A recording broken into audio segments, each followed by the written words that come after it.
ओम भुवाय नमः, ओम दंडवाणीय नमः, ओम कृपापूर्णाय नमः, ओम पवरोगपिशक्पराय नमः, ओम स्कंदाय नमः, ओम देवनमाय नमः, ओम अमर्त्याय नमः, ओम सेनानिये नमः, ओम पुरुषोत्तमाय नमः। ओम नमो भगवते श्री अरुणाचल श्री रमणाय नमः। ओम नमो भगवते श्री अरुणाचल श्री रमणाय नमः। ओम नमो भगवते श्री अरुणाचल श्री रमणाय नमः। ओम नमो भगवते श्री कात्याय नमः। नमो भगवते श्री मुरुगाय नमः। नमो भगवते श्री वल्ली दैवाने नमः। नमो भगवते श्री सुब्रमण्याय नमः। नमो भगवते श्री स्वामीनाथने नमः। नमो भगवते श्री दक्षिणामूर्तिये नमः। नमो भगवते श्री नटराजने नमः। नमो भगवते श्री कुंतीपेश्वराय नमः। ओम नमो भगवते श्री शिव पार्वती नमः। ओम नमः शिवाय नमः। ओम नमः शिवाय नमः। ओम नमः शिवाय नमः। ओम शिवाय नमः। ओम शिवाय नमः। ओम शिवाय नमः। हरि ओम, हरि ओम, हरि ओम। Now let us all recite Upadesa Saram. कतुरा गया प्रापदे फलम कर्म गिंबरम कर्म दज्जनम हृति महदो पदन कारणम फलम शाश्वतम गद निरोधकम ईश्वरार्पितम निश्चयाकृतम सिद्ध शोधकम मुक्ति साधकम कायवाङ्मन कार्यमुत्तमं भोजनं जप चिन्तनं क्रमा जगतैषधी युक्तसेवनम् अष्टमूर्तिभृत् देवपूजनम् उत्तमस्तवा उज्जमं तदा सिद्धजं जप ज्ञानमुत्तमम् आद्यधारया श्रोतसाधनम् सरलचिन्तनम् विरलतपरं वेदभावना सौवमित्यसौ भावनाविदा भावनीमता भावशून्यस भावसुस्तुति भावनाबला भक्तिरुद्धमा इरुष्टले मन स्वस्थता क्रिया भक्ति योग बोधार्थ निश्चितम वायुरोदना प्रियते मन ध्यान भक्तिव रोध साधनम सिद्धवायव सिद्क्रियायुधा साधयोन्वयी शक्ति मूलका लय विनाशने उभयरोदने लय कथं पुनः भवति नो मृदं प्राणबन्धना लीनमानसम् एकचिन्तना नासमेत्यद नष्टमानदो कृष्णयोगिन कृत्यमस्ति किं स्वस्तिकं यत दृश्यवारिदं सिद्धमात्मन हित्वदर्शनं तत्वदर्शनं मानसं तु किं मार्गणे कृते नैव मानसं मार्गार्जवा वृत्तयस्वहं वृत्तिमाश्रिता वृत्तयो मनो विद्यां मन अहमयं कुतो भवति चिन्वद ऐपदत्यहं निजविचारणम् अहं विनाशवा यमहं दया स्फुरति स्वयं परमपूर्णस इदमहं पदा अभिज्ञमन्वहम् अहं लीनके अव्यल्यसत्यया विक्रयेन्द्रिय प्राणवीतम नाम से तद गज्जडं सत सत्ववासिका चित्ववेतरा सत्तयायिकी चित्तयायहं ईसजीवयो वेशदीपिता सस्वभावतो वस्तु केवलं वेश आनद स्वात्मदर्शनम् ईशदर्शनम् स्वात्मरूपत आत्मसंस्थिति स्वात्मदर्शनम् आत्मनिर्भया आत्मनिष्ठता ज्ञानवर्जिता ज्ञानहीनति ज्ञानमस्ति किं ज्ञातुमन्तरं किं स्वरूपमि आत्मदर्शने अव्यया भवा पूर्णचित्सुखं बन्धमुक्त्यगं संवरं सुखं विन्दति यदि वस्तुदैविक आमाप्तिकं निजवमानिकं महतितं तवो रमणवाग्यं महतितं तवो रमणवाग्यं महतितं तवो रमणवाग्यं अरुणाचल अरुणाचल रमणाय ओम नमो भगवती जी अरुणाचल रमणाय ओम नमो भगवती जी अरुणाचल रमणाय नमः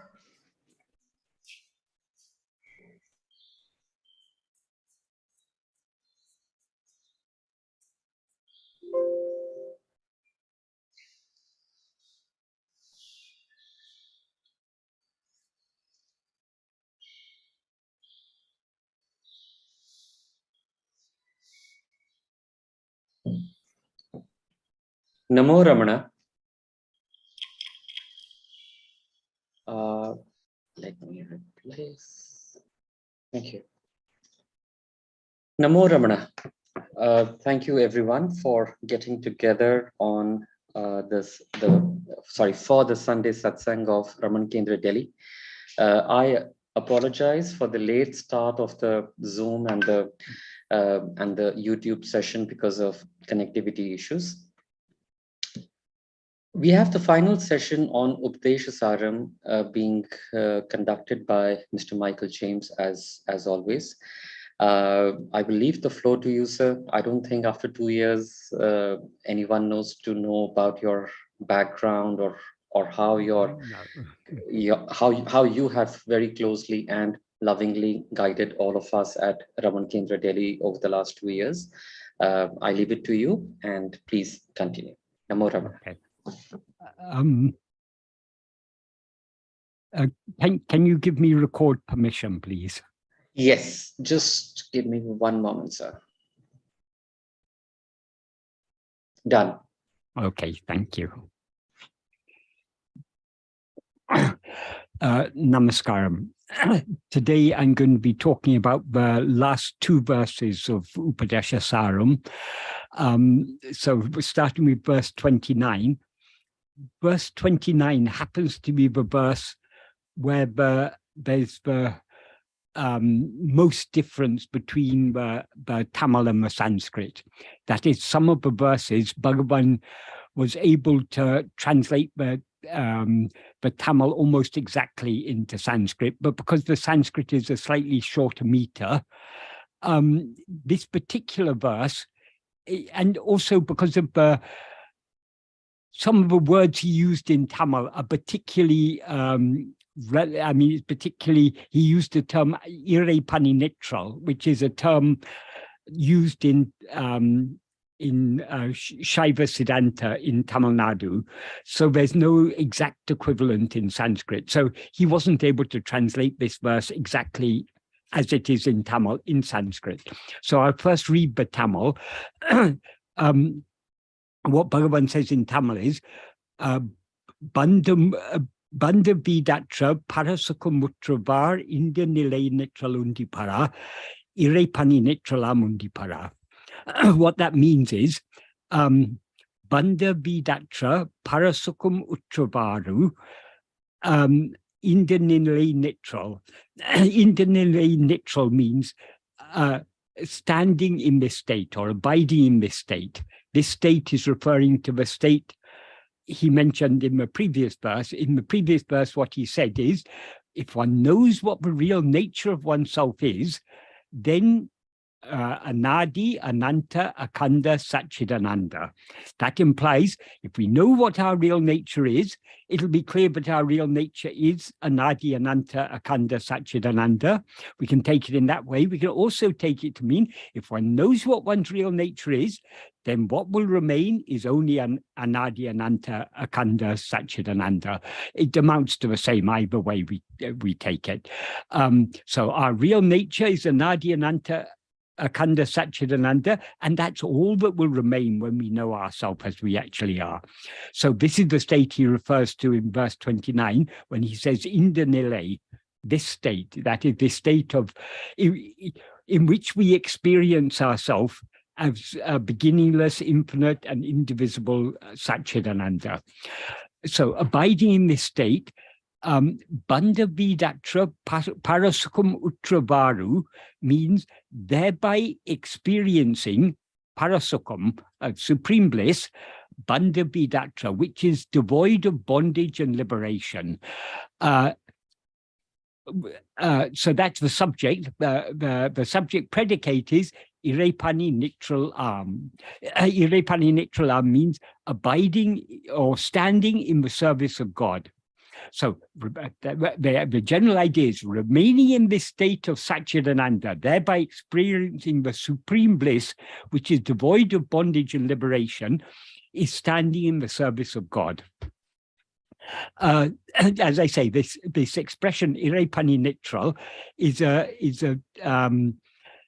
a term used a lot in Shaiva Siddhanta. That is, the aim of the devotee is to be in the service of God. Irepani Nitral can also be that is the normal understanding of Irepani Nitral.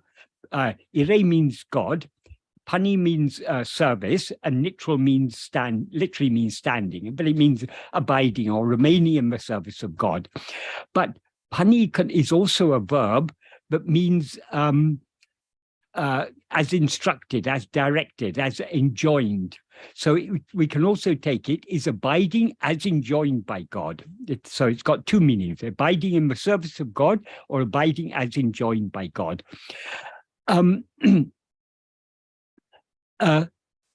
Firstly, to start off, why Bhagavan describes this state of supreme bliss as devoid of bondage and liberation. Liberation could be true only if bondage were true.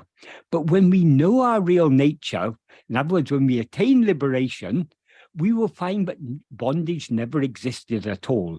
So since there is never any bondage, there's therefore never any liberation. But with bondage and liberation, they're a dvandva, a pair of opposites. So each one has meaning in relation to the other. If there's no bondage, there cannot be liberation from bondage. So when we know what our real nature is, because our real nature, as he said in the previous verse, it's anadi, it's beginningless. It's ananta. Ananta means both endless and limitless. So it's infinite. It's not limited in time or in space. So it has no beginning and has no end. It's eternal, in other words. And it's a khanda, it's unbroken. It's never interrupted. It's not that we were always in liberation, but for a short time where this liberation was interrupted by bondage. No, it's unbroken. It's a khanda, so it cannot be. No bondage can exist in the state of anadi, ananta, akanda, satchidananda. So when we know that our real nature is anadi, ananta, akanda, satchidananda, then there's no scope for any bondage. There never was any bondage. Bondage is only for ego. In fact, as Bhagavan says in verse 24 of Uladu Naptu, ego itself is bondage. But does ego actually exist? We seem to be ego only so long as we're attending to things other than ourselves. If we turn our attention back to see who am I, what is this ego, this knower of all these other things, we find no such thing, because what we actually are is not this ego, but just pure awareness. So it's only when we're looking away from ourselves at other things, but we seem to be ego. But if we look back at ourselves to see who am I, this ego, no such thing as ego is found, because what we actually are is just pure awareness. It's just like the snake on a rope. If we don't look at the snake carefully enough, it seems to be a snake. But if we look very carefully at the snake to see what is it a cobra, or is it a grass snake, or is it a python, or is it a whatever type of snake it is? If we want to know what is this snake, if we look at it very carefully, what do we find? Oh, it's not a snake at all. It's just a rope. Likewise, as Bhagavan often said, why does ego seem to exist? Only because of avijjara. That doesn't mean avijjara is the cause of the existence of ego, because avijjara, the non-vichara, non-investigation, is only for ego. Avijjara is is a synonym for pramada. Pramada means negligence, not attending to ourselves keenly enough. And as is said in Sanat Sujatyam, pramada ve mrityu. Pramada itself is death, and sada apramadam amritam is immortality.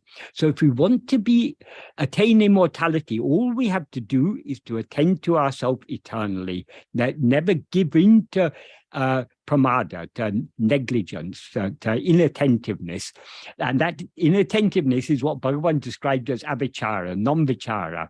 So ego seems to exist because of non-vichara, just like the snake seems to exist because we haven't looked at it closely enough. If we look at it closely enough, there's no such thing as a snake. It's a mere rope. It's not, though it looked very scary, so long as we mistook it to be a snake, when we look at it carefully enough, we see, oh, it's a harmless rope.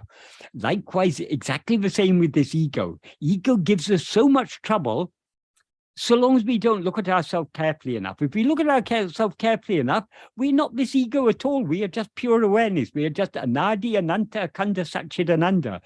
So since ego never existed, there was never any bondage. Since there's never any bondage, there's also no liberation. Of course, so long as we seem to be bound, we need to seek liberation. But when we actually are liberated, we are liberated only when ego is destroyed. And ego is destroyed only when we see that it never existed. So this is the state that is beyond bondage and liberation. So that's why Bhagavan says, Bandha vidatra, devoid of bondage and liberation. Parasukhamutra varu, that is abiding in the state is the means by which we experience supreme bliss. And this is abiding in the service of God.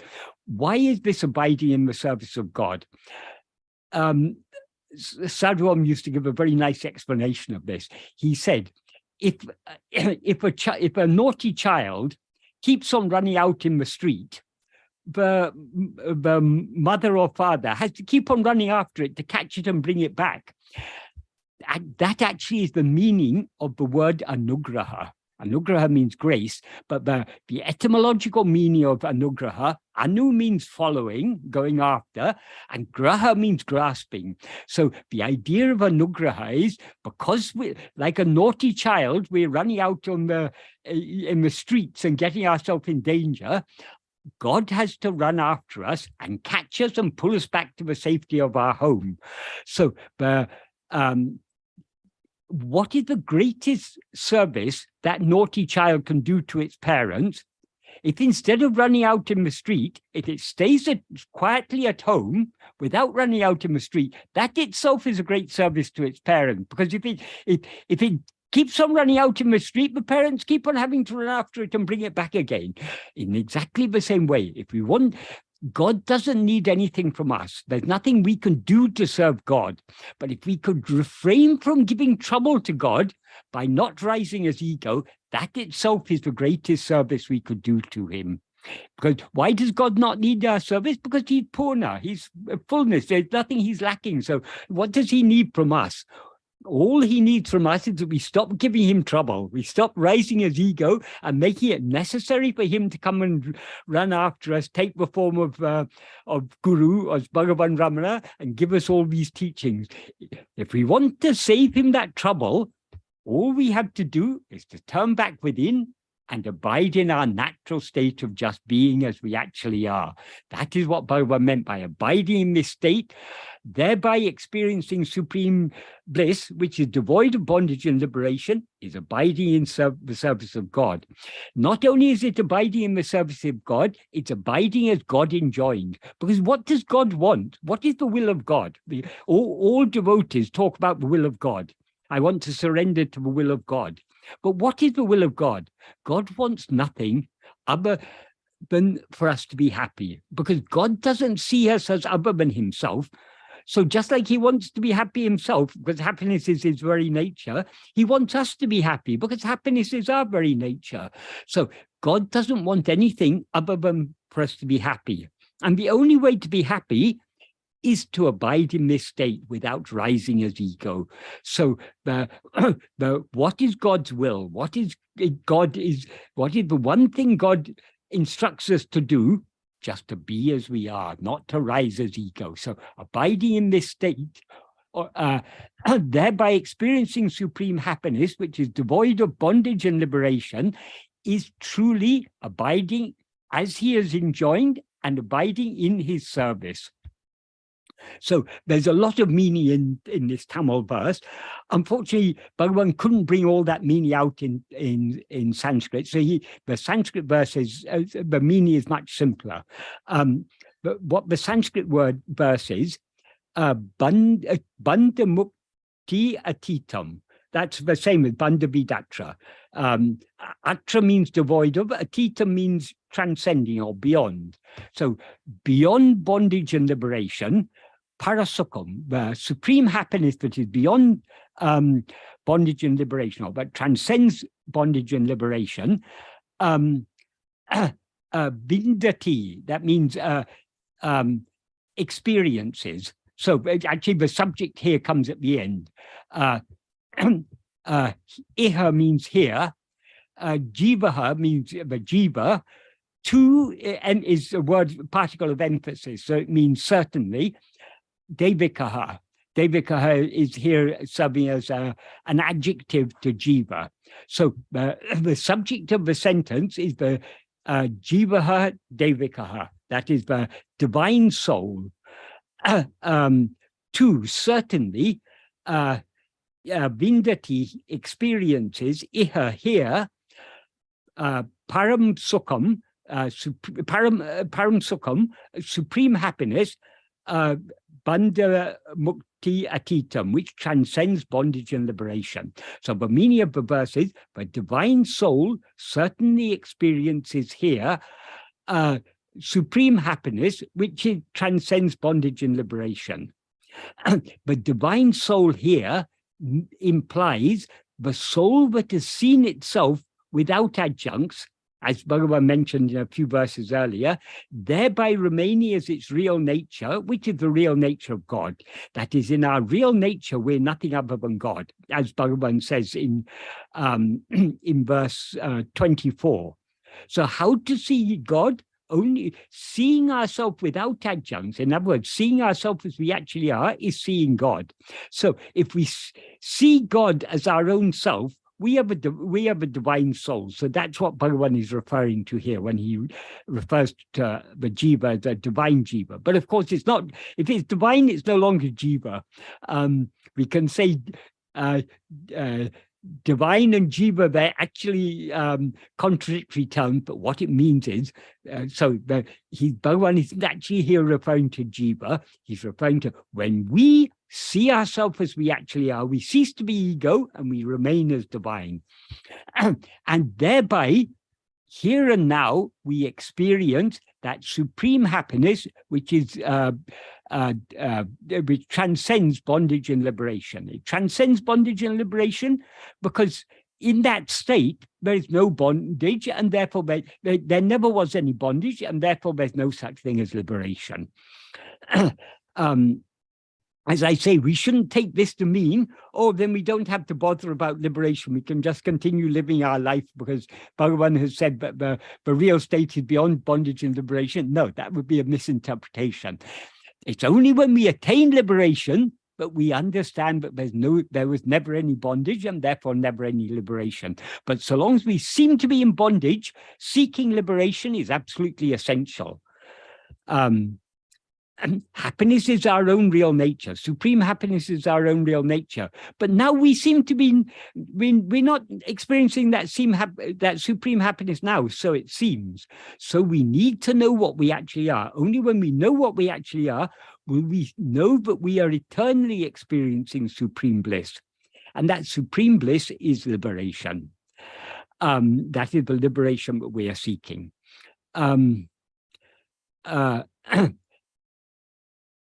So iha means here, but it also implies now. It means we don't have to wait till death to experience this supreme happiness. If we know ourselves here and now, we can experience this here and now. Yeah, so I think that should adequately explain that verse. And then the final verse, verse 30, in this verse, the way it's expressed in Tamil, it's a lot of meaning is packed into it, but it's quite it's a difficult sentence structure to translate in English. But Sanskrit in this case is actually much easier to translate. It's very simple, but the meaning of both are more or less the same. So what Bhagavan says in the Tamil is Yanatru ilvadu terin edu. That means, Yanatru means I ceasing. I here is referring to ego, obviously, because what we actually are, the real I can never cease. But ego is the real I mixed and conflated with adjuncts. That is the false I called ego. So that is the I that needs to cease. So I ceasing, ilvadu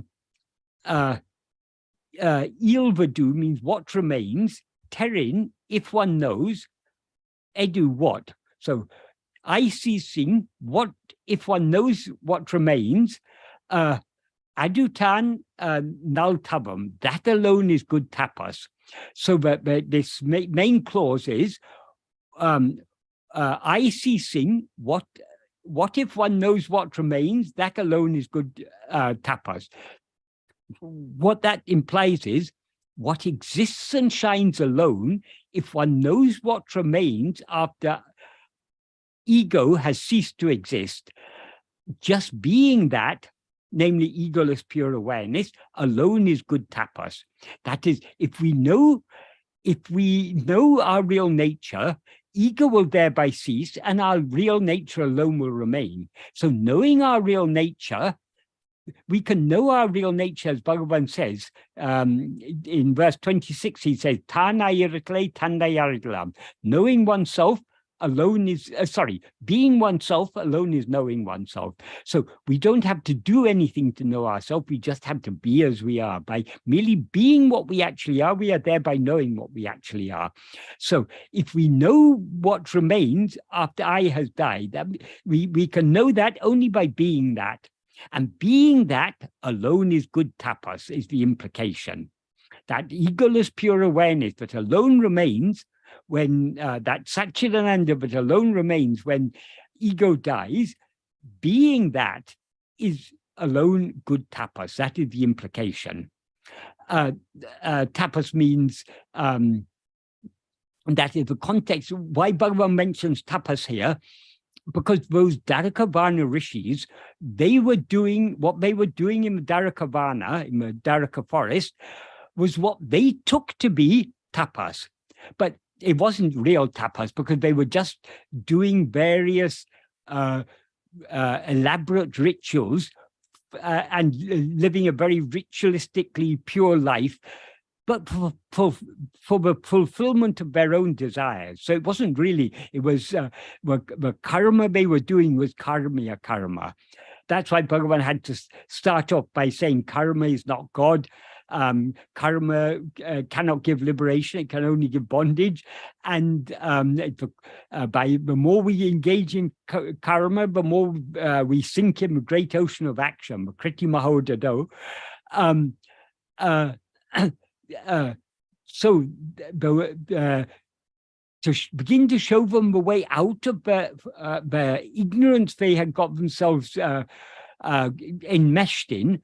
He starts by saying in verse 3, but though karma cannot give liberation, if the karma is done without desire, nishkarmya, and for the love of God, then it will purify the mind, and that will show the way to liberation. So they were doing what they thought was tapas, but so since they thought what they were doing with tapas, here Bhagavan defines what is the real tapas. Real tapas is not doing anything to fulfill any desire. Real tapas is only being as we are, not rising as ego. That alone is real tapas. That alone is true spiritual austerity or asceticism. That's the tapas is not a word we can adequately translate in English, but that's the general idea of it. And usually, well, in the Puranas and things where we hear about rishis and others doing tapas, it's usually for the fulfillment of some desire. But according to Bhagavan, fulfilling our desires is not tapas. Real tapas is nothing but just remaining in the state of remaining without rising as ego, just being as we actually are. That is good tapas. That is the implication here. And then the verse ends, Endran Tanam Ramanesan.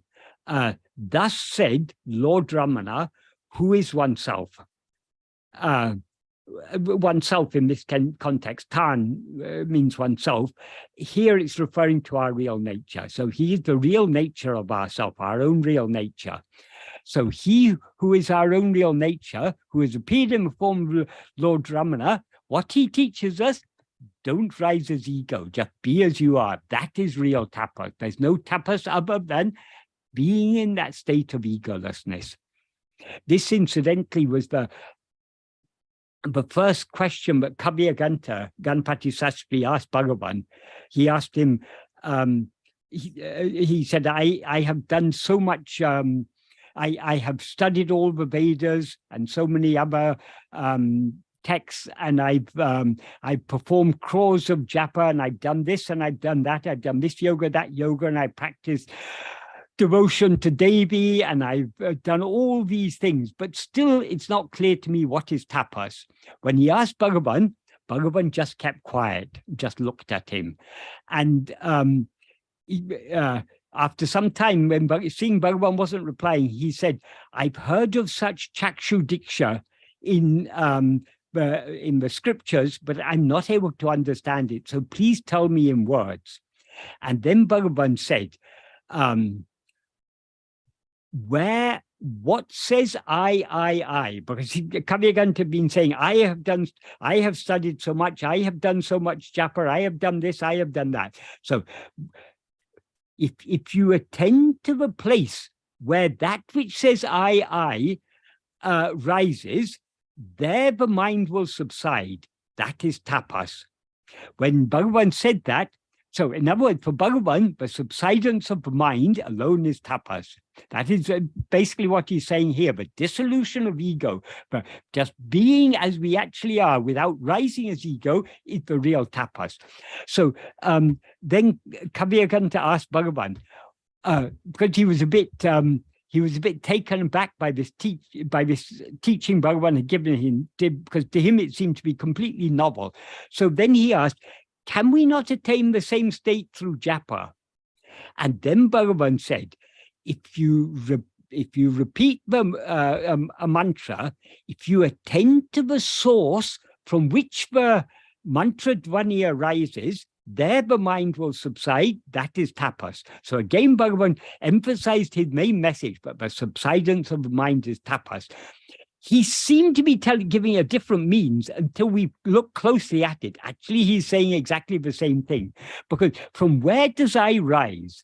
The first one, he says, that which says I, that means ego. So from where does this ego rise? It can only rise from ourselves, from our own being. So what he implies there, we attend to our own being, to that fundamental awareness I am, from which the false awareness I am this body, I am Ganpati Sastri, or I am whoever, where that false awareness arises, it can only come from a real awareness I am. So if we attend to that source I am, from which everything else rises, there the mind will subside. So in this verse, when he says, if you attend to the source from which the mantra dwani means mantra sound arises, there the mind will subside. What is the source from which the mantra dwani comes? The mantra dwani cannot come from anything other than the one who's repeating the mantra. So it's coming, the mantra is coming only from ourselves. So attending to the source of the mantra dwani means attending to ourselves. And attending to us, if we attend to ourselves, there the mind will subside. That is tapas. So from that time when he gave that teaching in, that was in about 1907, and he wrote this in 1927, 20 years later, but throughout, from the beginning to the end, one thing Bhagavan always said consistently is, what is tapas? Tapas is nothing but egolessness, not rising as ego. Or if ego has risen, then subsiding back into our source and not rising again, that alone is tapas. So that's the implication of this verse. And in the Sanskrit version, as I say, he says the same thing, but in a simpler way. He says, aham apedakam. Apedakam means, apedaka means it's gone away, withdrawn, disappeared, or free from or devoid of. In this case, aham apedakam means devoid of I. Nija Bibanakam. Nija means one's own in this context. So Nija Bibanakam means one's own shining, devoid of I, devoid of ego. Mahat itam tapo. This is great tapas. So one's own shining, devoid of I, this is great tapas. Ramana Bhagyam. This is Ramana's saying. So Bhagavan's teaching is, what is real tapas? Just shining, being and shining as we actually are. In other words, just remaining as I am without rising as I am Michael or I am whoever. That is real tapas. So not rising as ego, that is real tapas. Or if ego is risen, attending to a source of ego, and there the ego subsides, mind subsides, that is tapas. So this is Bhagavan's teaching on what is tapas, what is true tapas. Tapas means, it comes from a root to burn, because there was one type of tapas that is described in the Vedas and some of the Puranas called Pancha Tapagni. It is burning with 5 fires. So in the heat of the midday sun, you sit out in the open sun, and you put 4 fires around you on each side, in front of you, behind you, and on each side of you. You have a raging fire burning, and you've got the sun blazing above you.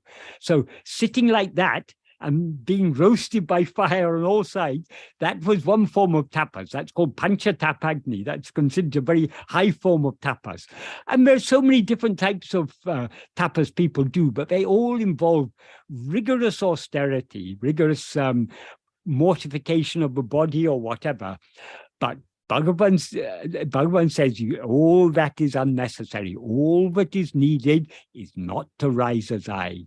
Simply turn your attention back within, see your own source, there you will subside, and that alone is tapas. So this is the conclusion of Bhagavan's teaching. All of Bhagavan's teachings have one aim and one aim alone. That we should be and know what we actually are. And in order to be and to know what we actually are, we need to cease rising as ego. And in order to cease rising as ego, we need to attend to ourselves.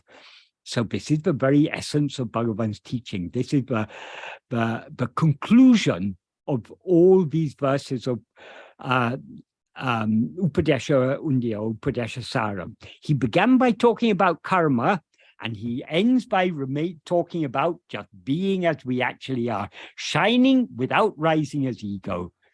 Shining, being and shining, of course, are one and the same. Being is sat, shining is chit.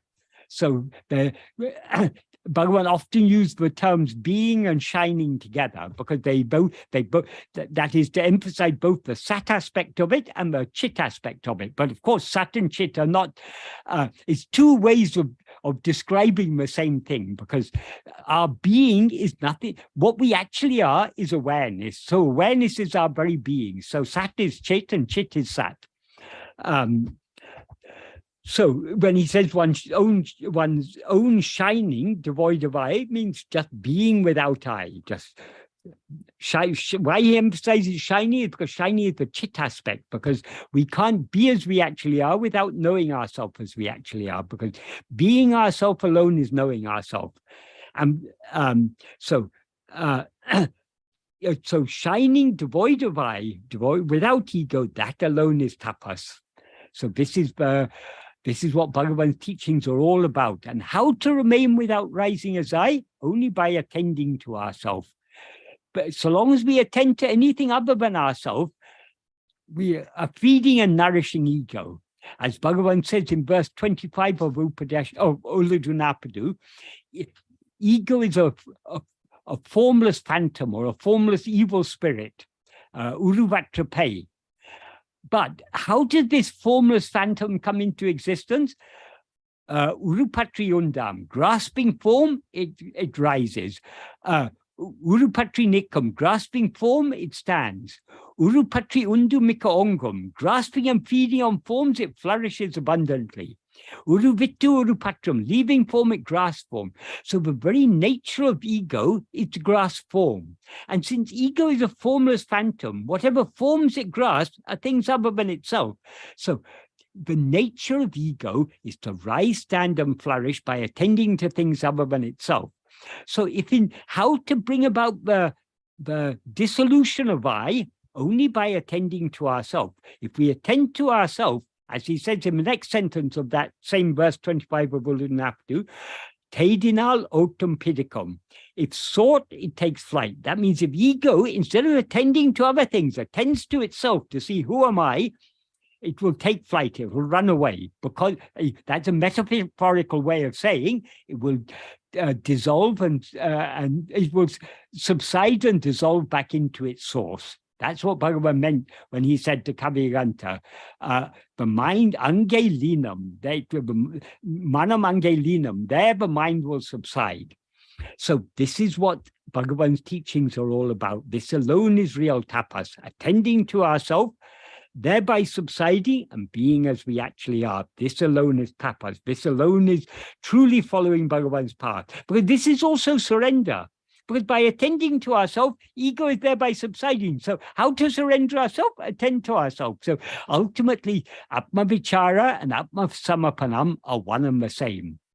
At the beginning stages, Atma Samapanam may seem to be a separate path, but if we go deep in the practice of Atma Samapanam, we will find it's one and the same, but it merges into the path of Atma Vichara, that we can bring about the complete subsidence of ego only by attending to ourselves. So this is the very, very simple, direct, and so clear this path. It's so simple and so clear this path. But though it's very simple and very clear, it's also extremely deep. This will take us back to our very source. If we want to return to the source from which we came, if we want to go back home, where we came from, we just have to attend to ourselves. The more we attend to ourselves, the more we will thereby sink back into the heart and remain as we actually are, in that state of supreme bliss that transcends bondage and liberation. Om Namo Bhagavate Sri Arunachala Ramanaya. So does anyone have any questions about these two verses or about the whole of this Upadesa Saram, or indeed any other aspect of Bhagavan's teachings?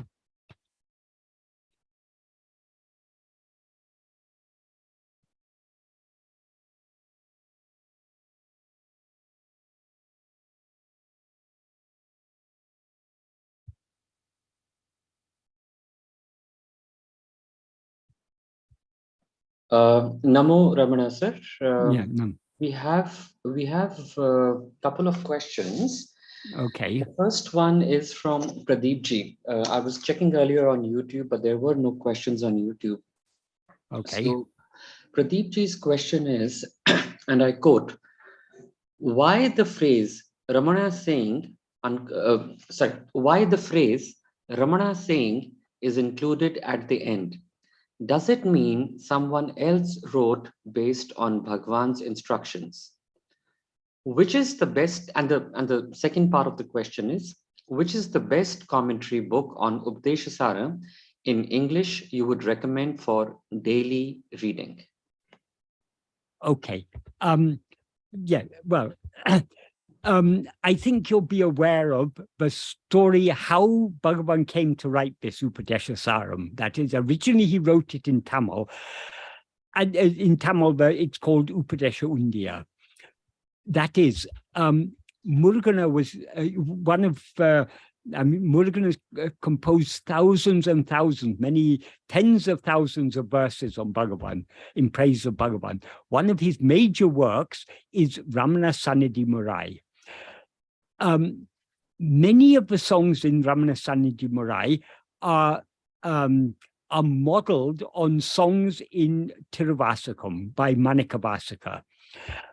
So there are many songs of the same style, and often the same sort of bhava is expressed there. But of course, that doesn't mean Murugan is just copying. Murugan is a very, very original poet, but because of his great love for Manikavasaka, who is one of the greatest Shiva Bhaktas, and indeed, when he first came to Bhagavan, he had composed one or two songs, which he tried to sing in Bhagavan's presence, but he couldn't sing. He was overcome by emotion. So Bhagavan himself read the song. Then Bhagavan looked at him and said, "Can you sing like Manikavasaka?" And Murugan was taken aback, because though he was a good Tamil scholar and he was a competent poet, he never thought of himself as anything like Manikavasaka. Manikavasaka was such a great devotee. Lord Shiva appeared to him and took possession of him. So though he had referred to Manikavasaka in that song he had brought for Bhagavan, he had said, just like Shiva appeared in Tirupuzhundurai to claim Manikavasaka as his own, you have appeared in Tiruvannamalai to claim this dog as your own. He was talking about himself. But he never considered himself anything like Manikavasaka. He was comparing Bhagavan to Shiva. He wasn't meaning to compare himself to Manikavasaka. But Bhagavan looked at him and said, "Can you sing like Manikavasaka?" And he was shocked by that question. But then by by his mere look, he gave him that experience that enabled him to sing like Manikavasaka. So that is how this work, this important book, Ramana Sannidhi Murai, came into existence. So in Tiruvasakam, there's one particular song, Tiruvundiya. In that song, it's called Tiruvundiya because it seems Undiya was probably a game or played by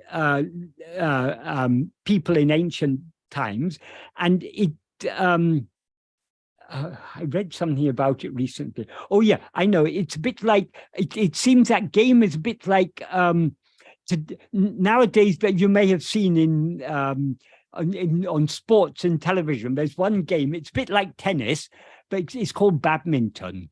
They use something called a shuttlecock. And that shuttlecock, it's a weighted thing with feathers in it, and that is hit from side to side. And nowadays, badminton is a competitive sport. But in the older form of badminton, in Europe, it was called, what was it called? Battledore and shuttlecock or something like that. But there was also it seems that game probably originated from India. And so it was basically something where you've got a racket and you've got a... Of badminton. Sorry? There was an echo, sir. It is okay now. Okay, sorry. This it seems this is a very ancient game from India. So with a racket and some weight, it wasn't a competitive sport. It was a game. You tried to keep the shuttlecock not without falling on the ground. So you have to. A group of people can play it, and their aim is to keep it up in the air. So undi means to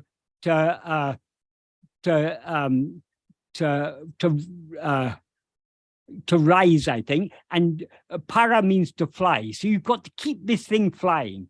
So along with this game, there was a form of song called an undia song. So Manika Bhaskar sang this song, and in this song, there are 3 lines. Actually, it's 2 lines, but the second line is split into 2. And so in that second line, the 2 halves of the second line both end with the word undipara, which means keep it flying, basically, is the meaning. I think it means push and fly. So hit and fly, keep it up in the air. So anyway, that's the game. But Manika Bhaskar wrote a song in this, and in that song he was talking about the various Shiva Leelas. So because he had sung on many Shiva Leelas in this style of song, Murugan wanted to sing on Ramana Leelas. In Murugan's view, all forms of God are nothing but Ramana. It was Ramana who appeared as Rama. It was Ramana who appeared as Krishna. It was Ramana who appeared as Shiva. It was Ramana who appeared as Subramania and all. So he tells many divine leelas of Subramania, of Ganapati, of Rama, of Krishna, all these different divine leelas. And there's also a second part of Tiruvundia in which that's a much shorter one, just 5 verses, in which he wrote, I think, 3 verses on Buddha and 2 verses on Jesus, because even they are only Ramana appeared in most forms, according to Murugan. So it was Bhagavan in the form of Buddha who started the wheel of Dharma rolling. It was Bhagavan in the form of Jesus who died up for our sins on the cross. So like that. But most in the main part of Tiruvundia, it's all on Hindu gods. So various different leelas of different gods. He tells them all as if it is Bhagavan who did all these leelas. So one of the leelas the last leela he talks about in that song is the Shiva leela in Darakavana. I think you'll probably all be familiar with this story. The so-called Darakavana rishis, they were karma kandis. They were, for the fulfillment of their desires, they were doing all sorts of Vedic rituals, yagas and yajnas and things. But in order to get to fulfill their own desires and to gain power and so on. So because they were deluded, Lord Shiva decided to come and save them. And accompanying Lord Shiva, Lord Vishnu came in the form of Mohini. So when the rishis saw the beauty of Mohini, they were overcome with lust and they started to follow her. And then Lord Shiva appeared in the form of a naked mendicant.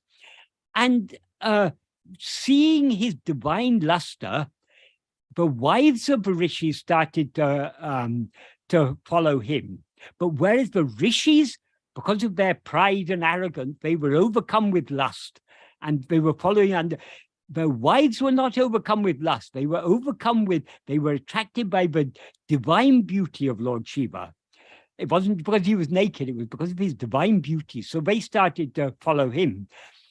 When the rishis came to know that their wives were following this naked mendicant, they became very, very angry. Who is this fellow coming to delude our wives? So they wanted to punish him. So they started a big yajna from which they could produce very powerful weapons.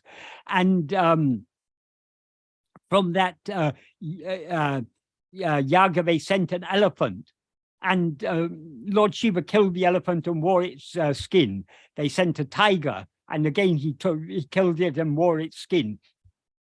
And so many weapons they sent. He was easily able to master them all. Because all those weapons they produce from yaga derive their power from their karmas. But from where do karmas derive their power? It can only be from God. So the ultimate power is God. But they didn't, because they were Purva Mimamsakas. They didn't believe in God. In one verse, Murugan wrote, karma te andri kadavalilayanam.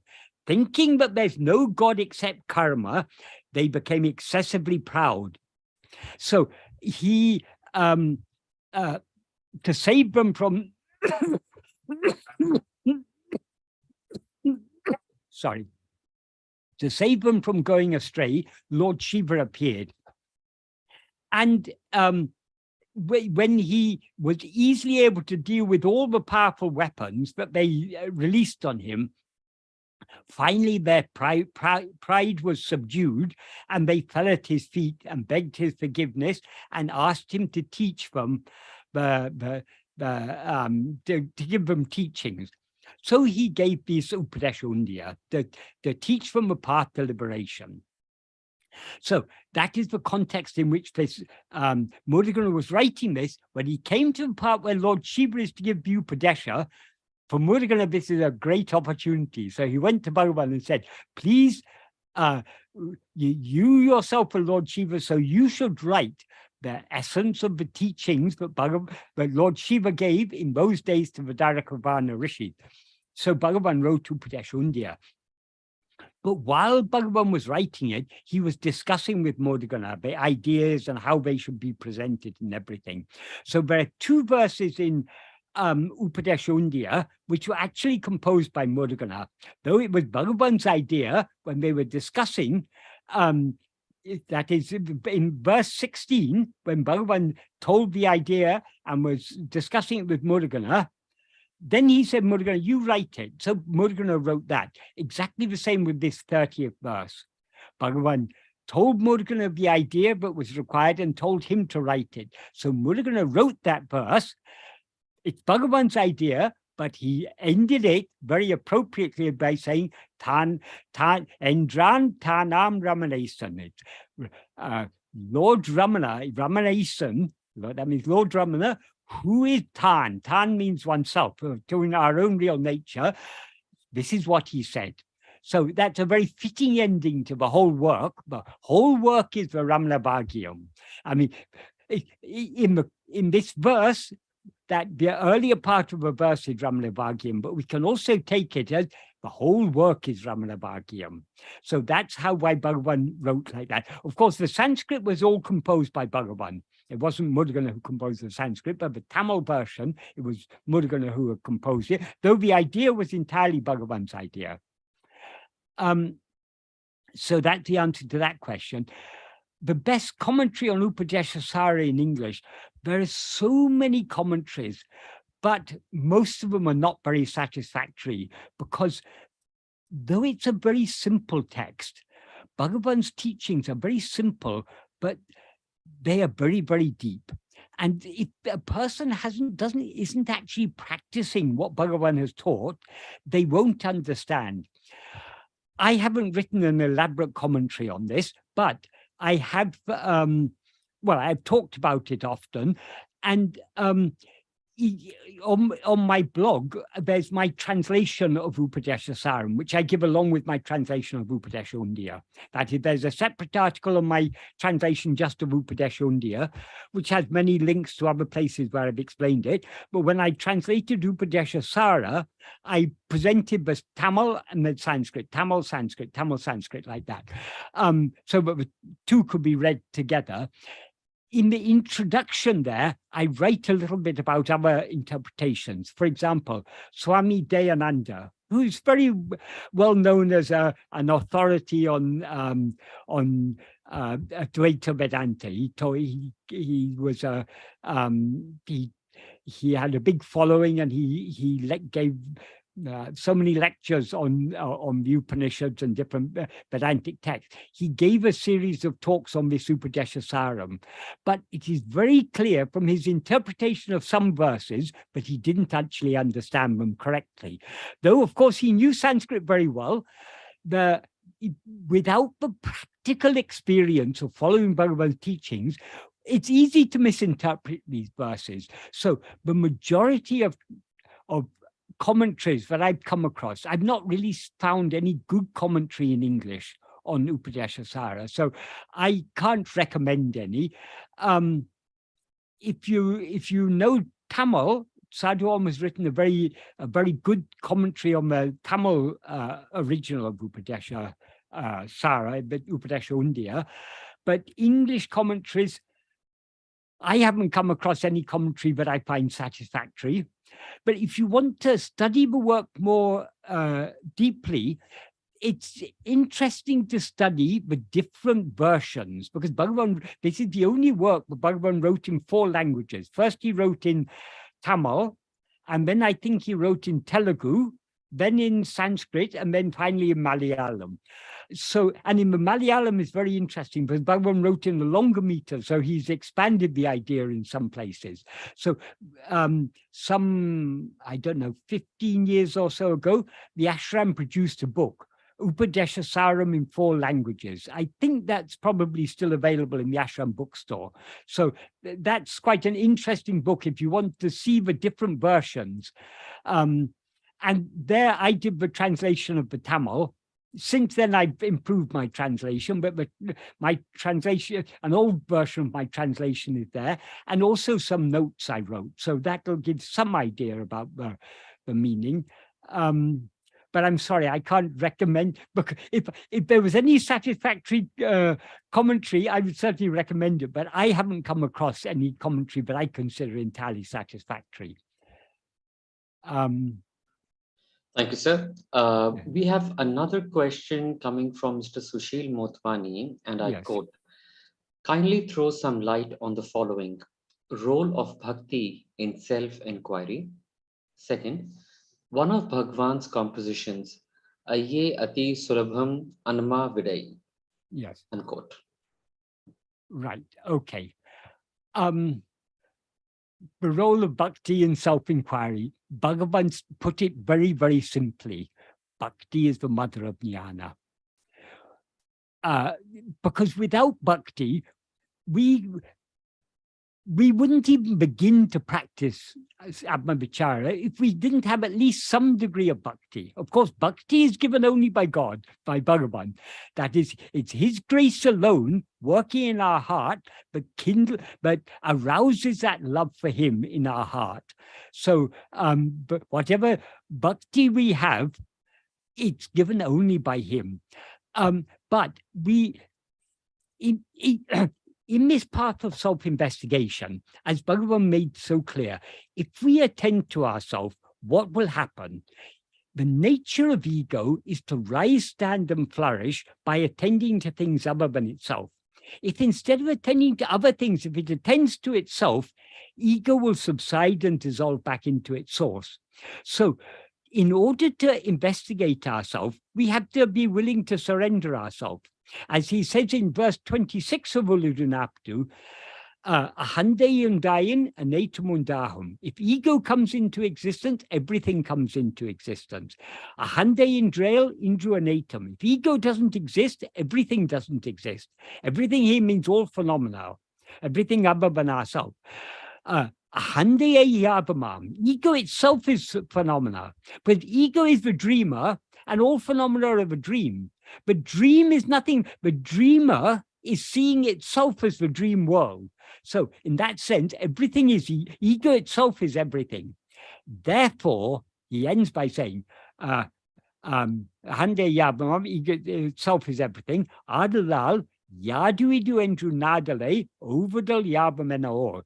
Therefore, know that investigating what is this, meaning this ego, is giving up everything. Why is it giving up everything? Because if we attend to ourselves, ego will thereby subside. If ego subsides, everything subsides. So we must be willing to surrender everything, to give up everything in order to know what we actually are. And to surrender ourselves requires all-consuming love. So long as I have desires and attachments for things other than myself, I'm not going to give up myself, because then I can't. If I give up myself, how can I enjoy all my wealth and my fame and my learning, or whatever we've accumulated, whatever we are attached to in this life, my loving family or whatever it may be? How can we enjoy all these things if we are not there? So the one thing we are not willing to do is to give ourselves up. So in order to be willing to surrender ourselves requires all-consuming love, and we cannot invest to the extent to which we investigate ourselves, we are thereby surrendering ourselves. So love is absolutely essential in this path. As Bhagavan says in Anma Bide, the other song you ask about, he concludes it by saying, Arulam Vainame, grace is also necessary. Though he said grace is also necessary, that's a typical understatement, because as he made so clear, grace is absolutely essential. Sometimes he used to say, grace is the beginning, the middle, and the end, because it's grace alone that draws us to this path. It's grace alone that guides us and motivates us to follow this path. And it is grace alone that will finally swallow us. So grace is the beginning, the middle, and the end of this path. So he says in that last verse of Anma Bide, he says, Arulam Vainame, grace is also necessary. Ambu Purname, therefore, Purname means adorn yourself with love. In other words, have love for it, because that is, it's grace that gives us love, and it is to the extent to which we have love, we get the grace. So, I mean, the grace and love are inseparable. The love he has for us is his grace. And his love for us gives us love for him. That is the bhakti. So bhakti and grace are two sides of the same coin. So ambu purname, imbu torname. Happiness will appear. In other words, we'll experience the infinite happiness that is our own real nature. So love is absolutely essential. And if you want to have a deeper insight into the key role that love plays in this path, all we have to do is just carefully study Arunachal Stuti Panchakam, particularly Aksharam. But I mean, all of the 5 hymns are so important, but Aksharam, if we meditate deeply on the meaning of Aksharam, it'll be very, very clear to us how bhakti plays an absolutely essential role in this, in following this path. In fact, I would say, in order to understand Arunachal Stuti Panchakam in a deep way, we need to understand all of Bhagavan's teachings. We need to study Nana, Upadesha Undya, Uladunapdu, Anma Bide, all these core works. We need to fully grasp the meaning of these works. Then only we'll be able to understand the deep significance of what Bhagavan is singing in Arunachal Stuti Panchakam. But if we merely understand, if we merely study Upadesha Undya, Uladunapadu, Amma Bide, Nana, Apalapatu, and these songs, we cannot understand Bhagavan fully without understanding Arunachal Stuti Panchakam, particularly Aksharamla. Aksharamla is the very heart of Bhagavan's teachings, because as Bhagavan said, Bhakti is the mother of jnana. So in all these Upadesha works, he gives us the principles. What we need to understand and how we are to apply in practice. Everything is given very clearly in the Upadesha works. But when we actually come to apply it in practice, that, as he says in Anma Bide, it's extremely easy, he says. But for us, it seems to be extremely difficult. Why does it seem to be difficult? Not because it is difficult, it's because we lack sufficient love for it. So it's due to a lack of love, but it seems to be difficult. That is, sometimes I give an analogy for this. If you've got a sharp knife and a watermelon, it's easy to cut the watermelon with the sharp knife, even though the watermelon has a hard exterior. But still, it's with a sharp knife, it's easy to cut the watermelon. We all know that. Anyone who's cut a watermelon knows how easy it is to cut a watermelon with a sufficiently sharp and a large enough knife. So if we're able to cut the watermelon with a hard exterior with that knife, isn't it easy to cut our own throat with that knife? Nothing can be easier than cutting our throat with the knife. Because then if a knife is sharp enough to cut the watermelon, it will certainly be sharp enough to cut our throat. So it must be very easy to cut our throat. But are any of us able to do that? No, it's very difficult. Why? Because we don't want to cut our throat. That is why it seems difficult. In exactly the same way, because we are not willing to surrender ourselves completely, this Atma-vichara seems to us to be difficult. So if we understand all the principles of Bhagavan's teachings, if we understand how to put them into practice, when we actually come to put them into practice, then we find the real difficulty. The real difficulty lies in our Vishaya Vasana, because we've got so much inclination, so much liking to go outwards, we're unwilling to go back within. This is what Aksharamlaya is all about. It's all about this inner, this aral poratam, as Bhagavan described it, this warfare of grace. In verse 74, I think, maybe, around about there, Pokum Varavumil Poduveli Inilaro Pora Tankataranachal, Bhagavan saying, show me the warfare of grace in the Poduveli, in the common space, in the open space where there's no coming and going. This is the ultimate warfare, the warfare between grace on the one hand, which works in our heart in the form of the love, the bhakti, the satvasana, and the ego and its vast army of Vishaya vasanas on the other hand. This is the aral poratam, the warfare of grace. So Aksharamlaya is all about this inner struggle between, that is, he talks there about Aim Bulakalva, the 5 sense thieves that enter my heart. When they enter my heart, were you not in my heart? Since you are the only one, this is your trick. So in Aksharamlaya, the intimate love between the devotee and God. And God is not something other than ourselves. God is our own self. Because Bhagavan is constantly saying, you are in my heart. That is, where is Arunachala? Arunachala is only in our heart, shining in our heart as I. The problem is our mind is going outwards.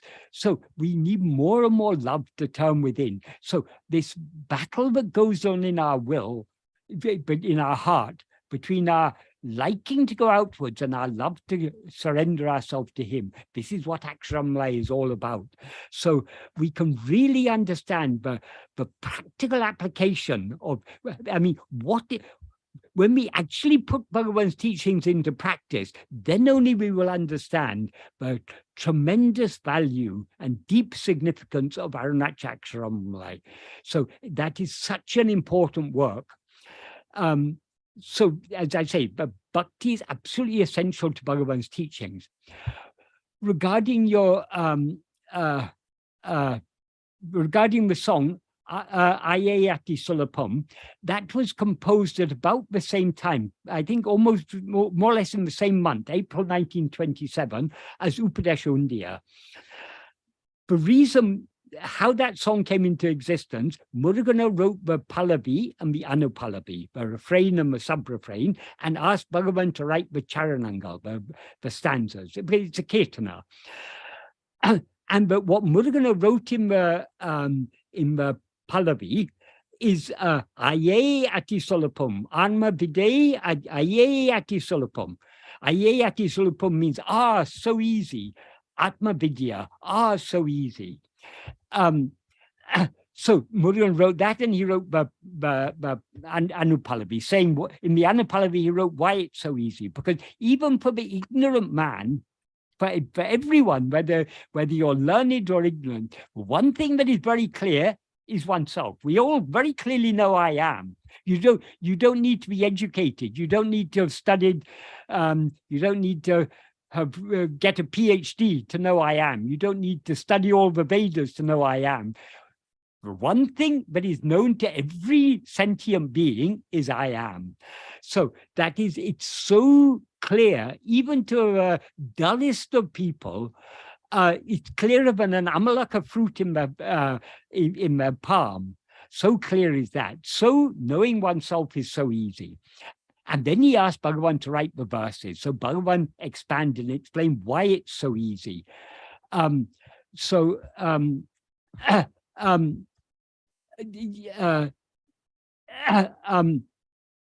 he explained why it is so easy in the verses. So the reason Murugan wrote this is when Murugan first came to Bhagavan, there were many people saying, oh, Bhagavan's path is very difficult. In fact, the first day Murugan, or within a day or two of Murugan coming to Bhagavan, a certain devotee came up to Murugan and said, Bhagavan is very, very great, but you can't understand him directly. But if you go to, I can take you to Kavyaganta. He can give you mantra diksha. If you take mantra diksha from him and follow that mantra diksha, doing mantra japa, then only you'll be able to understand Bhagavan. Because Bhagavan's path is far too difficult for anyone to follow. It's okay for Bhagavan, but for others, nobody else can follow this path. That's what Murugan was told. And Murugan thought, this is very strange. He never was expecting such things when he comes to Bhagavan. So he just kept quiet. And after some time, that devotee came back to him and said, have you thought about what I said? And Murugan said, I came here for Bhagavan's grace. Whether his path is difficult or easy, I don't care. I came here to surrender myself to Bhagavan. I don't want to go. I didn't come seeking anything else but Bhagavan's grace. So I'm not interested. And then when Murugan told the story to Sadhuam, he said, then they gave me up as a hopeless case because they never tried to persuade me again. So knowing that many people were believing that Bhagavan's path is very difficult, Murugan wrote this Pallavi and Anupallavi and asked Bhagavan to write the Charanam to explain why it is so easy. So it is so easy. It seems difficult only because of our lack of love. This is where the love comes in. The love is absolutely essential. That's why Bhagavan ends the final verse. He says, Arulum Vename, grace is also necessary. Ambu Puname, adorn yourself with love. Imbu Torname, then only you'll experience this happiness. So this path is what Bhagavan has taught us is an extremely simple path, but it requires all-consuming love. That is the significance of that song, but it emphasizes how easy is this path. And it makes once we understand how easy this path is, then we can recognize that the difficulty lies only in ourselves. It's we who make it difficult because of our lack of love for it. So I hope that, there's a lot more that can be said about that song. It's a beautiful song, very, very deep in meaning. If you wanted, I could explain the verses in more detail in later meetings. It's such an important song in Bhagavan's. It's one of the most important works of Bhagavan. It's a very short song, but full of very, very deep meaning. So I hope I've adequately answered that. Thank you, sir. We have two more questions on our YouTube channel. The first one is from Kiran Chandraji. I read, quote, can you please share practical steps in Atma Vichara, unquote. There's only one step in Atma Vichara. That is, our attention is now going outwards towards things other than ourselves. The only step that is necessary is to turn our attention away from other things back to ourselves. Bhagavan has given us many pointers, many clues. If we study his teachings carefully, we can understand in how many ways he's constantly emphasizing the need for us to turn our attention back to ourselves. That is, as Krishna says in Gita, Krishna describes this practice beautifully in Gita. Atma samstam manakritva. Fix the mind in yourself. Na kinchitapi chintaya. Do not think of anything else. Bhagavan has translated that into Tamil. Chittate anma bilsa tiduka. Fix your mind in yourself. Matredavum itanayam enidade. Do not think of anything else whatsoever. But in order to fix our mind in ourselves, how are we to bring about that? Krishna says, sane, gradually, gradually. So it requires patient and perseverant practice, because the nature of the mind is to go outwards, to wander among other things. So we have to constantly practice bringing it back and attending to ourselves. So this is what Bhagavan's teachings are all about. That is the practice of self-investigation can be said in a single word: self-attentiveness, or a compound word: self-attentiveness. Being self-attentive, that is Atma-vichara.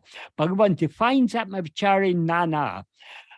Sada kalamum, that means always. Manate Atma-vil Vaitirupatkutan Atma-vicharam endrupaya.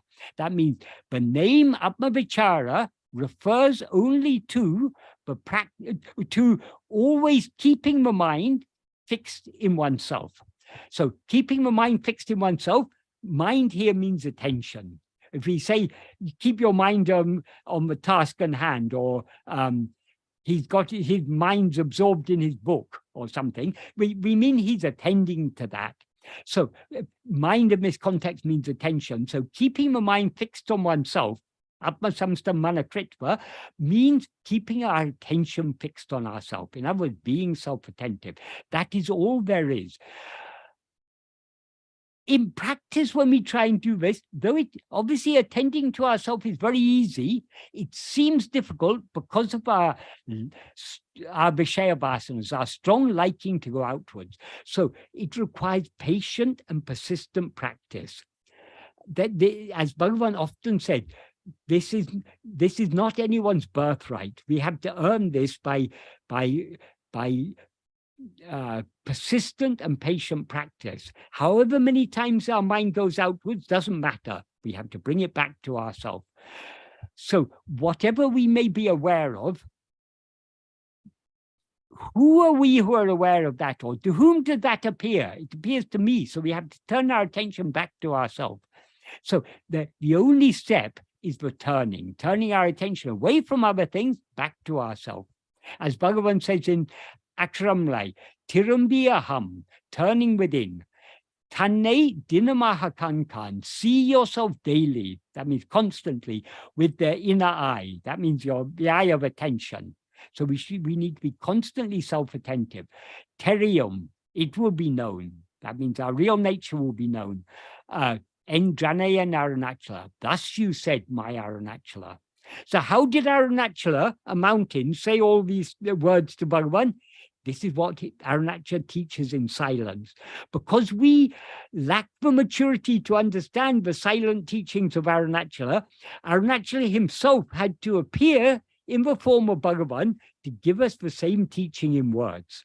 So this is all there is to Bhagavan's teaching, turning our attention, which is now going outwards, turning it back within. Within means towards ourselves, and thereby keep our attention fixed on ourselves, see ourselves daily, constantly with the inner eye.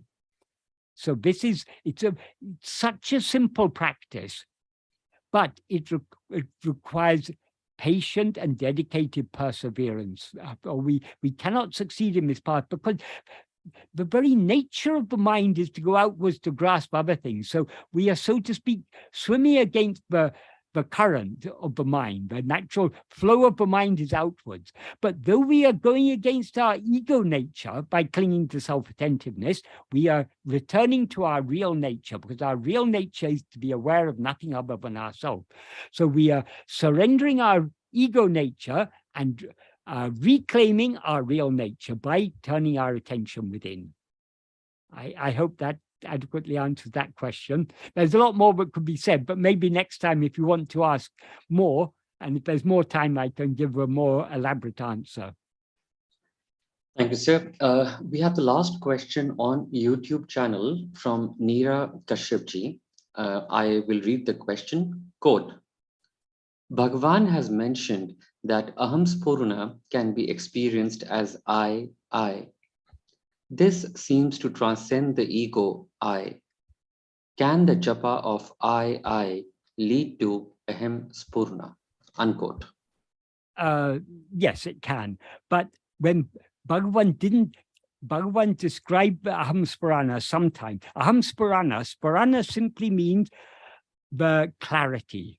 So when we turn our attention back to look at ourselves, we experience a fresh clarity of self-awareness. Now our self-awareness is so much mixed up with this awareness of the body. So we're so this ahankara, this dehatma bhava, dehatma buddhi, I am this body. It is so deeply rooted in us. But the more we turn our attention back within towards ourselves, we begin to separate ourselves from the body, and we begin to recognize that what we actually are is not this body, but just I. So when Bhagavan describes the Spurana as aham or nan, that doesn't mean, in English it's often translated as I. That is not the meaning. Does soham mean he, I? Does shivoham mean Shiva, I? No, we don't. Shivoham is just two words, Shiva and aham. But what does it mean? It means Shiva is I. Soham, he is I. The is understood there. So aham means I am I, not I. I, what does it even mean? It has no meaning. It has no meaning whatsoever. Is Bhagavan going to use a term that has no meaning? But the hallmark of Bhagavan's teachings is simplicity and clarity. So when Bhagavan says aham or nan, what he means is, the simple, straightforward meaning is I am I. So that, I mean, that's obvious. If you say in Tamil, Sanskrit, and most Indian languages, it's not necessary to use the copula. If you want to say in Tamil, for example, I am a man, nan manidan. You don't say nan manidan I irikarain. The irikarain is not necessary. It's understood there. So the aham means, or nan means I am I. Why does he describe the Spurana as I am I? Because what is the Spurana? It's a fresh clarity of self-awareness. So whereas till now we've been aware of ourselves as I am this body, the more we look within, the more clear it becomes to us. But what I actually am is not this body, but just I alone. I am nothing other than I. So aham means I am I. That is why Bhagavan described the Spurana as aham, as I am I. Regarding doing japa of the word I, or not exactly doing japa, but let's say mentally repeating, it's more or less japa. Bhagavan mentioned that in Nana. Even if one goes on thinking I, it will lead to that place. And Bhagavan sometimes used to suggest this. For example, it's recorded in Day by Day. There was some devotees from Kanpur, Mr. and Mrs. Khanna.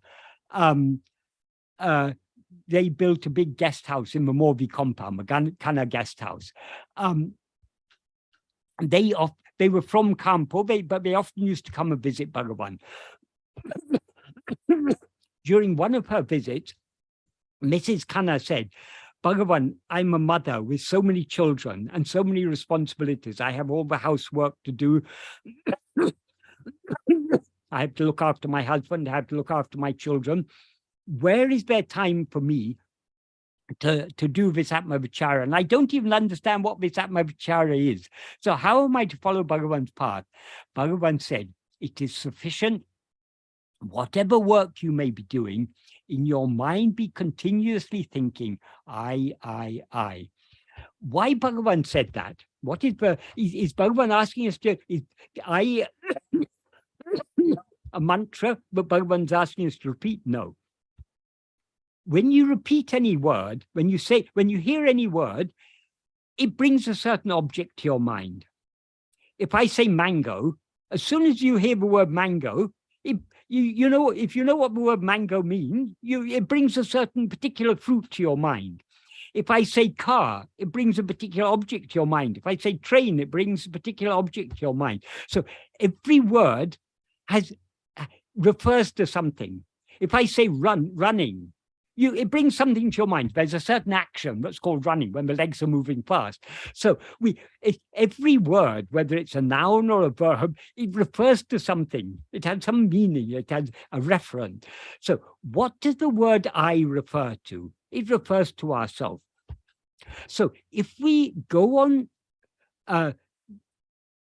meditatively or contemplatively repeating this word I, and trying to fix our attention on that which the word I refers to. For example, why do we repeat the name of God? Why do we say Rama, Rama, Rama, or Ramana, Ramana, Ramana, or whatever? The reason why japa of God's name is recommended is that by repeating his name, what does that name refer to? If we say Ramana, what does the name Ramana refer to? It refers to our Bhagavan. So it's a way of helping us to fix our mind on the Lord of our heart, the one who we have so much love for.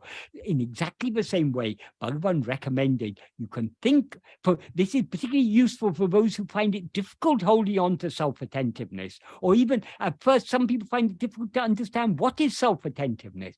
This is a very helpful clue. If you go on repeating I, it helps you to fix your mind on what the word I refers to, namely your own being.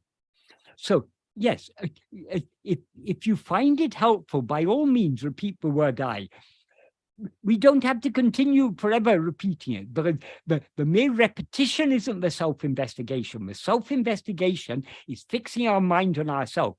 This word is repeating I can be an aid to help us to fix our attention on ourselves. Then when we go deeper within, then repeating the word becomes unnecessary, but it can certainly be an aid. So yes, you can repeat I, or I am, or even I am I. That is also that, because Bhagavan said, of all the Mahavakyas, the greatest of the Mahavakyas is the Mahavakya found in the Bible. That is, if you say Aham Brahmasmi, when we say Brahman, we've got some idea about Brahman. Brahman is some very great thing, big thing, the ultimate reality or something. But we don't actually know what is Brahman, do we? To be honest, I mean, we may read the book, all that it may say, Satyam, Jnanam, Anantam. So many things may be said about Satyam means it's what is real, what actually exists. Jnanam, it is the pure awareness. Anantam, it's infinite. All these descriptions are there, but can we say we know Brahman? If we don't know who we are, we can't know what Brahman is. So for us, Brahman is just an idea. So if you say, I am Brahman, you're identifying yourself with a particular idea. So that the Mahavakyas are very important because they're revealing to us, but what we are seeking outside, Brahman or jnana or happiness or whatever it is we're seeking, we ourselves are that, tattvamasi. So all the Mahavakyas are very important, but the problem with the Mahavakyas, because they're pointing out that something called Brahman is what we actually are, we are then, if we begin to try to meditate on that Mahavakya, I am Brahman, we are trying to identify ourselves with some idea that we have about Brahman. Because we don't know Brahman, we can only identify ourselves with the idea that we have about Brahman. I am Brahman, I am Satchidananda, I am this and that. So that is not so helpful. But the Mahavakya in the Bible, as Bhagavan said, is what God said to Moses from the burning bush. I am that I am. That is, Moses was a shepherd boy. He was looking after the sheep. And he saw a burning bush. And as he approached close to the burning bush, a voice came out of that burning bush, said, remove your shoes, for this is sacred ground. So he removed his shoes and went closer. And then a voice said from the burning bush, that's a voice of God, said, go to Israel, go to the Pharaoh and tell him that I have ordered to take my people out of Egypt. So tell the Pharaoh to release my people. My people means the Jewish people who were at that time slaves of the pharaohs in Egypt. So this is for a shepherd boy, this is a very big task to be given. So Moses was a bit taken aback by this.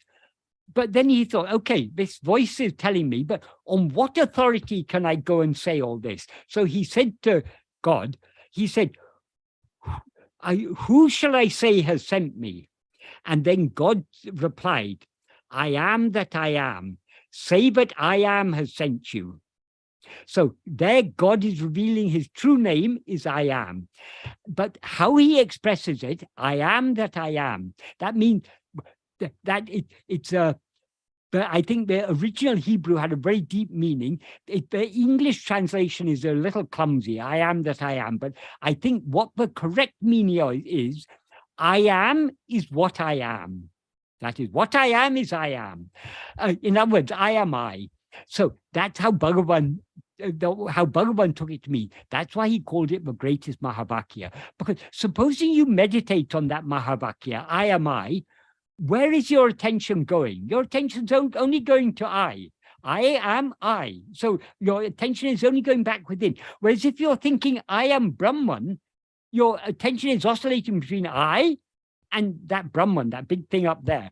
Though that Brahman is nothing other than I, the very idea, that is the aim of the Mahavakya is to turn our attention away from something outside, but we take to be Brahman, to recognize I, you yourself are Brahman. So the aim of the Mahavakya is to make us meditate on ourself alone. But if we start meditating on the Mahavakya, then our attention will be oscillating between the idea of Brahman and I. Whereas if we start meditating on I am I, our attention is, what am I? I am only I. So that's a very good way of keeping our attention fixed on ourselves. So you can either repeat I, or you can repeat I am, or you can repeat I am I. I am I is particularly good because it really fixes your attention on yourself. Because what are we? We are nothing other than ourselves. I am I and nothing other than I. I hope that is a clear and helpful answer to that question. Thank you, sir. I think that will be it. I'm just trying to refresh my YouTube screen to see if there's anything else. But since we've already crossed over time, let me just quickly check. The page is still refreshing.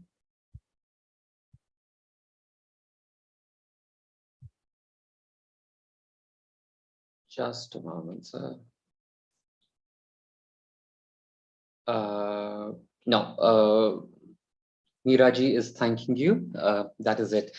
So thank you once again, sir. Yes. We've completed another 1 full year. And this time, of course, you have guided us through Upadesa Saram. I shall, of course, connect with you later during the week, and we will identify a new book or a new subject through which you may choose to guide us. Yes. Till then, we will, of course, now move back to the shrine, and I would request Narayanji to initiate Akshamanamalai. Thank you. Thank you so much, Okay. Mr. Michael James. Okay, thank you. Perhaps because today we were asked a question about Ayayati Sulapom, yes, sir. Could take up that song next. Sure, sir. We can. Yes. Right. Thank you, sir. Okay. Namo Ramanas. Namo Ramanas. Arunachala Shiva, Arunachala Shiva, Arunachala Shiva, Arunachala, Arunachala Shiva, Arunachala Shiva, Arunachala Shiva, Arunachala, Arunachala mena agame ninaippavara gandai verarupar, Arunachala.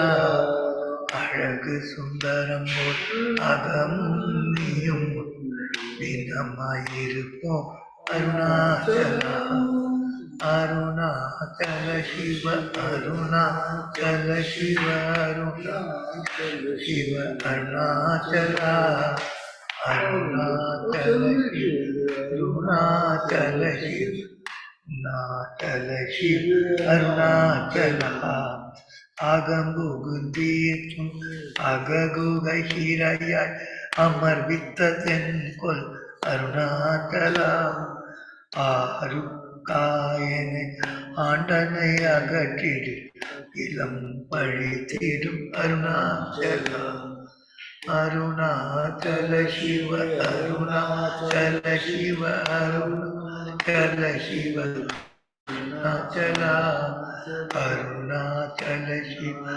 Arunachala Shiva Arunachala Shiva Arunachala இப்படித்தம் உனையே நினைத்தான் இனி யார் விடுவார் அருணாச்சலா ஈன்றிடும் மன்னை பெரிதருள் புரிவு இதுவோ உனதருள் அருணாச்சலா அருணாச்சல சிவ அருணாச்சல சிவ அருணாச்சல சிவ அருணாச்சலா அருணாச்சல சிவ அருணாச்சல சிவ அருணாச்சல சிவ அருணாச்சலா உன்னையே மாற்றி ஓடாதுள்ளத்தின் உறுதியாயிருப்பாய் அருணாச்சலா ஊர் சுற்றும் விளம்பிட உன்னை கண்டு அடங்கி உன்னழகை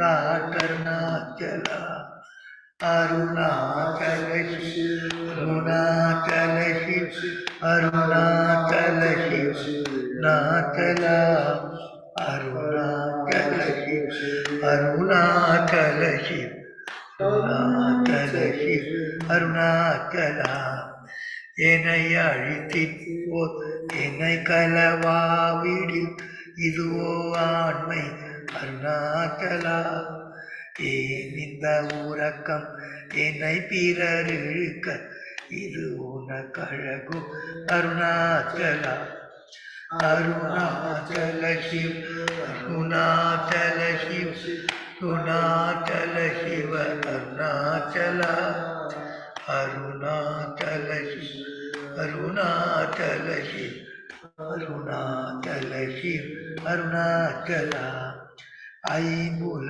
கல்வர் அகத்தினில் புகும்போது அகத்தில் இல்லையோ அருணாச்சலா ஒருவன முன்னை ஒளித்தேவர் வருவார் உன் சூடி இது அருணாச்சலா அருணாச்சல சிவ அருணாச்சல சிவ அருணாச்சல சிவ அருணாச்சலா அருணாச்சல சிவ அருணாச்சல சிவ அருணாச்சல சிவ அருணாச்சலா ஓங்காரம் பொருள் உயர்வில்லை உனையார் அறிவார் அருணாச்சலா அவ்வை போல எனக்குள் அருளை தந்து ஆழ்வது உன் கடன் அருணாச்சலா அருணாச்சல சிவ அருணாச்சல சிவ அருணாச்சல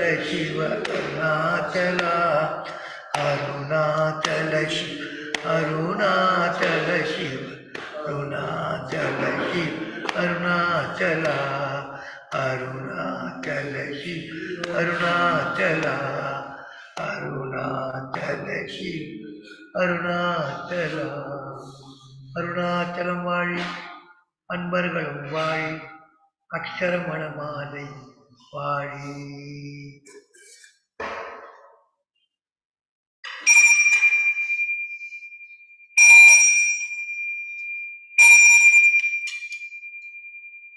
भूर्भुवस्वः तत्सवितुर्वरेण्यं भर्गो देवस्य धीमहि धियो यो नः प्रचोदयात् देवी सविता प्रसवा सत्यं दर्शने प्रसन्नाम्यहं स्वं स्वाहा ओम प्राणे स्वाहा वाणे स्वाहा व्याने स्वाहा उदाने स्वाहा समाने स्वाहा ब्रह्मणे स्वाहा अरुणाचल श्री रमणाय नमः अरुणाचल श्री रमणाय नमः अरुणाचल श्री रमणाय नमः नटराजरे नमः शिवं पार्वतीवे नमः ओम नमः शिवाय नमः ओम नमः शिवाय नमः ओम नमः शिवाय नमः ओम शिवाय नमः ओम नमः शिवाय नमः ओम शिवाय नमः पुरघण्टघोषीरं नैवेद्यं समर्पयामि मध्ये मध्ये पानीयं समर्पयामि अमृतभूतासूत्राभूषं समर्पयामि नीराजनं समर्पयामि नीराजनानन्तरम् आस्मनीयं समर्पयामि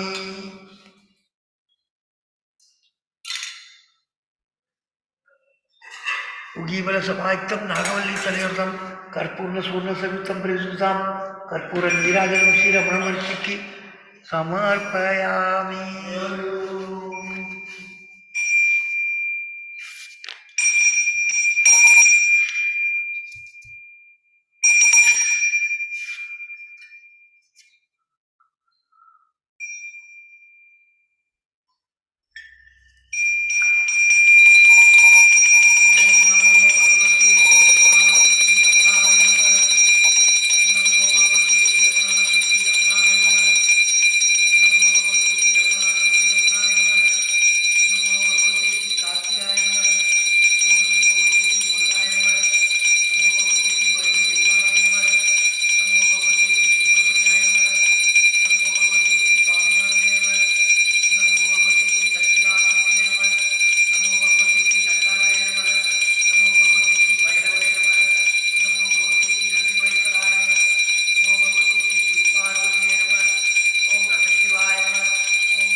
यो वां पुष्पं वेद पुष्पवान् प्रजावान् पशुमान् भवति चन्द्रमा वां पुष्पं पुष्पवान् प्रजावान् पशुमान् भवति ॐ तद्ब्रह्मा ॐ तद्वायु ॐ तदात्मा ॐ तत्सत्यं ॐ तत्सर्वं ॐ तत्पुरोर्नमः अन्तर्चर्विभूते सद्वाया विष्णुमूर्तिषु त्वं यज्ञः तं वसत्कारः तं इन्द्रः तं रुद्रः तं विष्णुः तं ब्रह्म त्वं प्रजापति ॐ तदा वो ज्योतिर्सोमृतं पूर्वस्वरः न कर्मणा न प्रजयादने नित्यानेकैके अमृतत्वमानसु परेण नाहं नीतं भुवाय विप्राजते दत्यदेयो विशन्ति वेदांत विज्ञान से नित्यदार्थ संन्यास योगा तदय शुद्ध तत्वा ते ब्रह्मलोके तु परांधकाले परामृतात् परिमुच्यन्ति सर्वे तारं दिवावं परमेश्वरभूतं यत् पुण्डरीकं पुरमत्य तगुंसदं तत्रावित्तकर्मकग्नं विशोगस् तस्मिन् यदिन्दद्दुभावित्यं यो वेदान्तस्वरप्रकृतो वेदान्तसत्यप्रतिष्ठितः तस्य प्रकृतिलीनस्य परसमयस्वरः मन्त्रपुष्पं श्रीरमणनरसिंहं मन्त्रपुष्पं श्री कार्तिकाय मुरुगावल्ली देवानिकं मन्त्रपुष्पं श्री नटराजर्गं मन्त्रपुष्पं श्रीमद्युपार्वतीक्यं समर्पयामि ॐ तत्सत् ब्रह्मार्पणमस्तु हरि ओम् हरि ओम् हरि ओम् यानि यानि पापानि जन्मान्तराणि तानि तानि प्रणश्यन्ति प्रपञ्चनमस्ते